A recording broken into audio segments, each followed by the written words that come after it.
Hello Exiles! People ask me what's my farming strategy for my Magic Find build, so I wanna explain it in this video.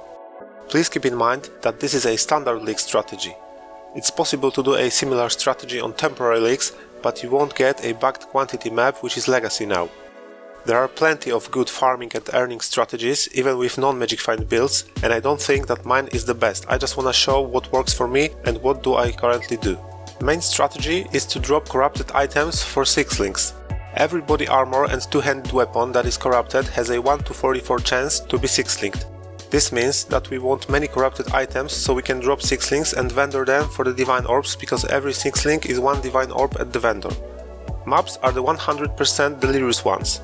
Currently I farm tier 4 park map.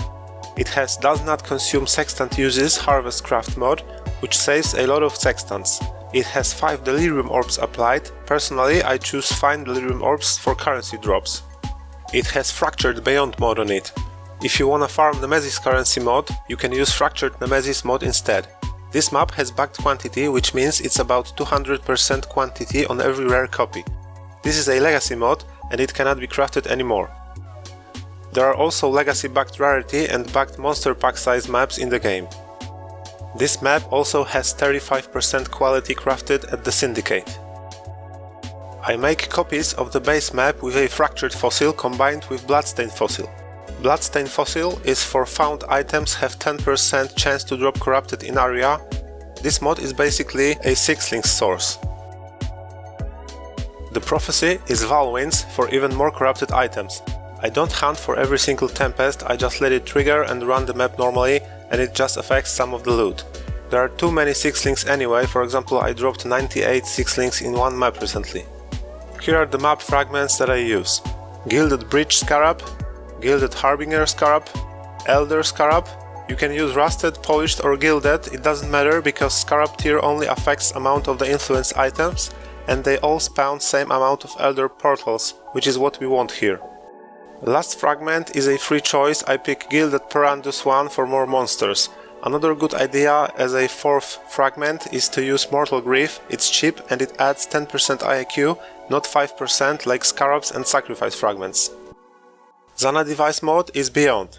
When the Nemesis mod is active, or if you have infused Nemesis mod, choose Nemesis for Headhunter and currency mod farming, but currently at 3.13 normal Nemesis mod is unavailable. Daily mission is Alva because it adds 3 Alva rooms which are affected by map mods, so the drops from them are really good. When I run out of Alva dailies, I just spam white maps and boss rush them to generate them. I use 3 unique Ivory Watchstones and 1 new Magic Titanium Watchstone. First stone is Misinformation for 30% increased map modifiers. This mod can be divined, so I divine it few times, so it's close to 30%. It affects map IQ, so it's really worth it. Second one is Booming Populace for increased monster pack size. I also divine this mod to be good. Third one is War Among the Stars. It adds packs of Elder and Shaper monsters to the map. I also slam few divines into it to add more packs. Fourth Watchstone is the new Titanium Watchstone. I use the Lex Proxima one because that's the current Atlas region for my park map. It has tier 1 increased effect of modifiers on non-unique maps. This mod with 4% value is quite hard to hit, and it took me about 5k alternations to get it. Let's talk about Sextant mods. To roll unique Ivory Watchstones I use Awakened Sextants. They are needed to roll 2 very important mods. First one is Beyond mod, which combined with Fractured Beyond mod on the map and Zana Device Beyond will result with a triple Beyond map. Second one is Unique Monsters drop corrupted items for 6 links drops. Mod on the 3rd Ivory Watchstone is pretty much a free choice. Personally I choose Hunted Traitors because they have greatly increased IQ. If you're playing Map Device Nemesis mod, or if you have Fractured Nemesis mod or rolled normal Nemesis mod on the map, you should definitely use Nemesis Monsters drop 3 additional basic currency items, because it will add a rain of currency to the loot. 4th Sextant mod on the Titanium Watchstone should be applied with elevated Sextants, because with our does not consume Sextant uses mod on the maps it will be endless. The Scarab mod may be good for Winged Scarabs drops, but it's rare and quite expensive to roll with the current price of the elevated Sextant on standard at over 1x each. On the main Atlas Maven tree I have 6 passive points unlocked so far.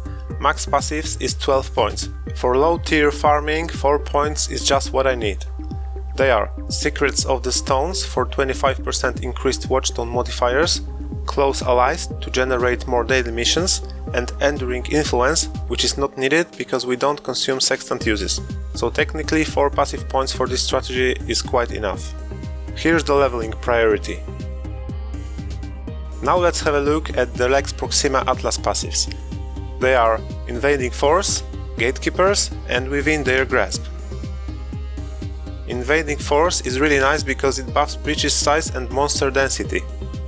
Next one is Seance.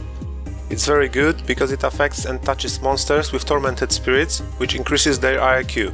Last one is Bumper Crop. Here's the leveling priority. I have 2 loot filters, one for mapping and one for loot picking. Mapping one is more strict and it hides currency cheaper than Chaos. Looting one is more soft and it shows currency like fusings, alternations and stuff like that. They are just uber strict never-sinks filters with a few currency and divination cards changes, but there are no any special adjustments into it.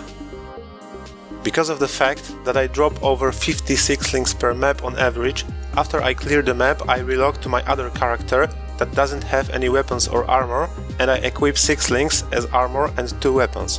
I also pick one additional 6 link with inventory tab opened, so it floats in the air and I exit to character selection and log in again, so I can also bring it to the hideout.